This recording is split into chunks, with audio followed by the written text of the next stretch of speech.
सत्य परिस्थितीचा सविस्तर आढावा। बार्शीच्या आगळगाव परिसरात काल रात्री झालेल्या मुसळधार पावसामुळे चांदणी नदीला पूर आला आणि काटेगाव चारे रस्त्यावरील एक पूल वाहून गेला। पूर्व भागातील मासोबाची वाडी, बांगरवाडी, चारे आणि पाथरीसह अनेक गावांचा संपर्क तुटलाय। या पुलावरून दररोज शेकडो शेतकरी त्यांच्या शेतात जात असत।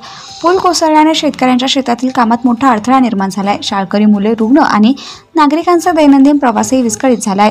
स्थानिक ग्रामस्थांनी प्रशासनाकडे तात्काळ पर्यायी व्यवस्था करण्याची मागणी केली आहे। महाराष्ट्र टुडे मराठीसाठी ब्युरो रिपोर्ट, बार्शी, सोलापूर। काटेगाव रस्ता आहे, ह्या रस्त्याची दुरावस्था मध्ये ती मोरली मोहोळ कुठले तरी मोहोळ म्हणून साहेब आहेत, हे साहेब इथं गार्ड बसण्यासाठी आलते। त्या साहेबांना सांगितलं होतं की हा पूल एक दिवस वाहून जाईल। ह्या पुलावर खड्डे पडलेले आहेत, 4 वर्षापूर्वी खड्डे पडलेले पत्र ग्रामपंचायतला दिलेलं आहे, पाठपुरावा केलेला आहे, परंतु प्रशासनानं कुठल्याही पद्धतीचे लक्ष दिलं नाही।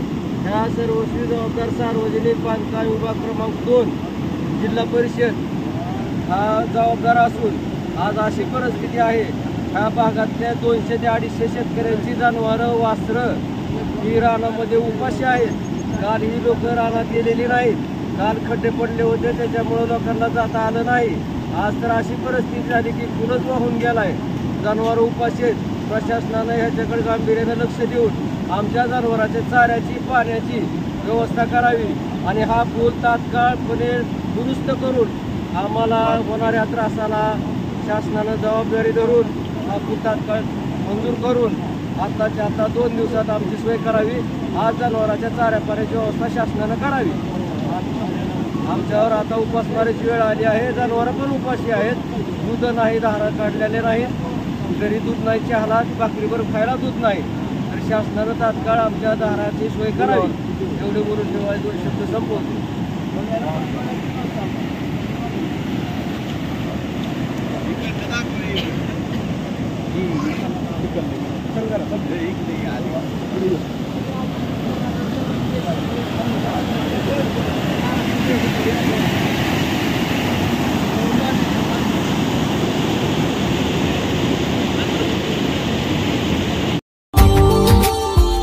Subscribe now and press the bell icon.